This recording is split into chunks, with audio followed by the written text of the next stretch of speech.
హైదరాబాద్లో ఇల్లు కొనడానికి డబ్బులు అవసరమని గ్రామస్తులను నమ్మించి మాయమాటలు చెప్పి 2 కోట్లకు పైగా అప్పులు చేసి అన్నదమ్ములు ఉడాయించిన ఘటన ఆలస్యంగా వెలుగులోకి వచ్చింది. యాదాద్రి భువనగిరి జిల్లా వలిగొండ మండలంలోని గొల్నేపల్లి గ్రామానికి చెందిన కొర్లపల్లి వెంకటేశ్వర్లు, ప్రశాంత్, అనిల్ అన్నదమ్ములు కిరాణా వ్యాపారం నడుపుతూ 10 సంవత్సరాల నుంచి గ్రామస్తులతో మంచిగా ఉంటూ అందరికీ మాయమాటలతో పెద్ద ఎత్తున ఒకరికి తెలియకుండా ఒకరి వద్ద నుంచి 1000 నుంచి 7 లక్షల వరకు అప్పులు చేసి ఉడాయించారు. చిన్న సోదరుడైన అనిల్ ఓ ప్రైవేటు బ్యాంకులో పనిచేస్తున్నాడు.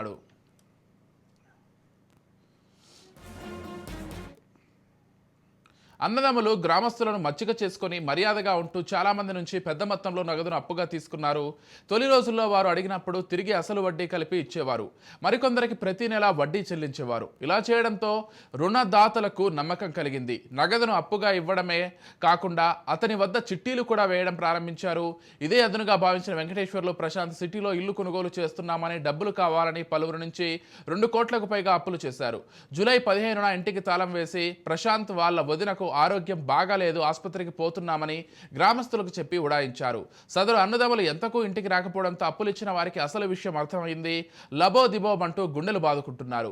పైసా కూడబెట్టుకుని తమ కుటుంబాలను ఆర్థికంగా ఆసరాగా ఉంటాయని సంపాదించిన నగదును తీసుకున్న అన్నదమ్ములు కనబడకపోయేసరికి ఆవేదన వ్యక్తం చేస్తున్నారు.